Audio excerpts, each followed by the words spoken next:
Hello friends, आप सबका हमारे चैनल ट्रैवल ऑन ट्यूब में स्वागत है। तो आज हम आपसे डिस्कस करेंगे व्हाट इज रेजिडेंस परमिट।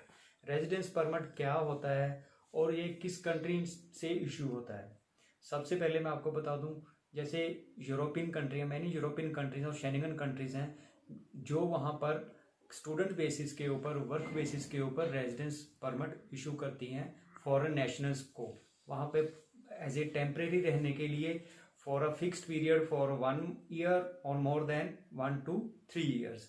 तो उसके बेसिस के ऊपर वहां पर स्टे कर सकते हो, आप लोग वहां पे वर्क कर सकते हो, कोई बिजनेस कर सकते हो, इसके अलावा वहां पे स्टडी कर सकते हो।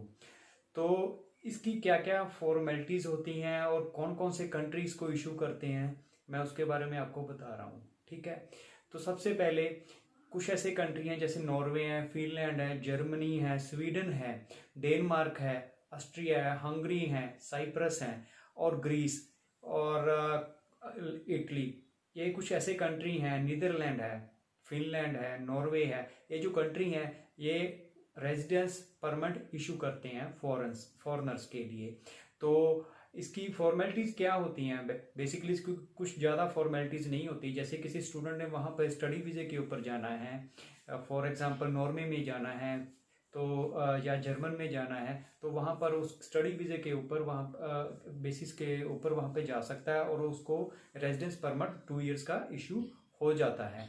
इसके अलावा यदि आप लोगों ने नॉर्वे में जाना है तो नॉर्वे में भी इस तरह का सिस्टम है कि आप वहाँ पे रेजिडेंस परमिट मिल जाता है। तो कुछ लोग वहाँ पर जाके पॉलिटिकल साइलम ले लेते हैं, पॉलिटिकल प्रोटेक्शन के बेसिस के ऊपर भी वहाँ पर उनको रेजिडेंस परमिट मिल जाता है, जिसके बेसिस के आप वहाँ पर वर्क कर सकते हो, स्टडी कर सकते हो और अपनी कोई जॉब वगैरह या काम वगैरह कर सकते हो। तो नॉर्वे का क्या सिस्टम है कि वहाँ पर रेजिडेंस परमिट इशू होने के जैसे 2 साल का इशू अपना रेजिडेंस परमिट इशू हो गया, उसके बेसिस के ऊपर आप 2 साल उसको टीआरसी में कन्वर्ट करवा सकते हो। उसके बाद आप वहाँ की परमानेंट रेजिडेंस के लिए अप्लाई कर सकते हो। अब मैं आपको बताऊंगा फिनलैंड के रेजिडेंस परमिट के बारे में। तो ये फॉरेन नेशनल के जो लोग हैं वहाँ पे ये परमानेंट वहाँ पे फिनलैंड में शिफ्ट होना चाहते हैं, तो वहाँ पे रेलोकेट होना चाहते हैं, तो वहाँ की गवर्नमेंट ने तो कुछ फैसिलिटी प्रोवाइड की है कि फॉरेन नेशनल्स के लोग वहाँ पर आकर रेजिडेंट परमिट के बेसिस पे वहाँ पर रह सकते हैं। तो यदि आप लोगों एज अ ट्रैवल करने के, बस फॉर एग्जांपल वहाँ पे ट्रैवल करने के लिए गए हो, तो आपको 90 डेज के अलावा वहाँ के ऊपर आप वहाँ पर रह नहीं सकते। यदि आप लोगों ने 90 डेज के से ज़्यादा टाइम वहाँ पर रहना, तो आपके पास वहाँ का रेजिडेंस परमिट होना चाहिए। तो रेजिडेंस परमिट कई कैटेगरी के हिसाब से वहाँ की गवर्नमेंट प्रोवाइड करती है। टाइप्स ऑफ रेजिडेंस परमिट क्या है, मैं उसके बारे में आपको इन्फॉर्मेशन देने जा रहा हूँ। जैसे इसके ऊपर वर्किंग हॉलीडे है, इंटर्नशिप, रिसर्च के ऊपर, किसी स्पेशलिस्ट इन स्किल वर्क में आपकी का स्पेशलाइजेशन है, वर्क का एक्सपीरियंस है, तो आप वहाँ के एम्प्लॉयर से वर्क के डॉक्यूमेंट लेके, जैसे एयू पेयर के बेसिस के ऊपर आप वहाँ कई रेजिडेंस परमिट के बेसिस के वहाँ पे शिफ्ट हो सकते हो।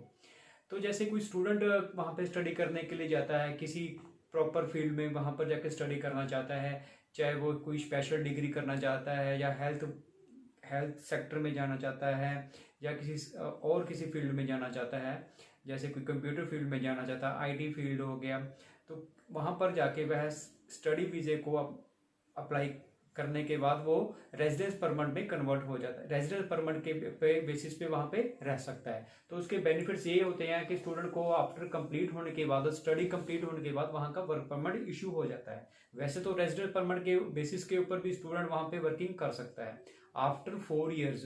यहाँ की कंडीशन है इस कंट्री की, आफ्टर 4 ईयर्स जब आपके पास वर्क परमिट भी फिनिश हो जाता है तो आप वहाँ के पीआर के लिए अप्लाई कर सकते हो।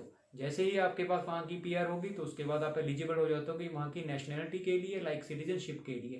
तो फिनिश गवर्नमेंट ने काफ़ी अच्छा सिस्टम बना रखा है रेजिडेंस परमिट के लिए। तो मैंने आपको आज इसकी इन्फॉर्मेशन शेयर की फिनलैंड के रेजिडेंस परमिट के बारे में, जो कि आप लोगों के लिए बहुत ही हेल्पफुल होगी। तो आप वहाँ पे जाके अलग अलग अपने वर्क प्रोफाइल के बेसिस के ऊपर वहाँ पे सेटल हो सकते हो, अपनी फैमिली के साथ वहाँ पे रेलोकेट हो सकते हो, और एक बहुत ही अच्छा कंट्री है फिनलैंड, और आप वहाँ पे अपनी लाइफ अच्छी तरह से इंजॉय कर सकते हो, अपनी फैमिली के साथ वहाँ पे रह सकते हो। तो आज मेरी वीडियो आपको कैसी लगी तो आप कमेंट बॉक्स में इस कमेंट जरूर करना। तो आने वाले टाइम में आपके साथ मैं और भी कोई वीडियोस आपके साथ लेकर आऊँगा। Thanks for watching.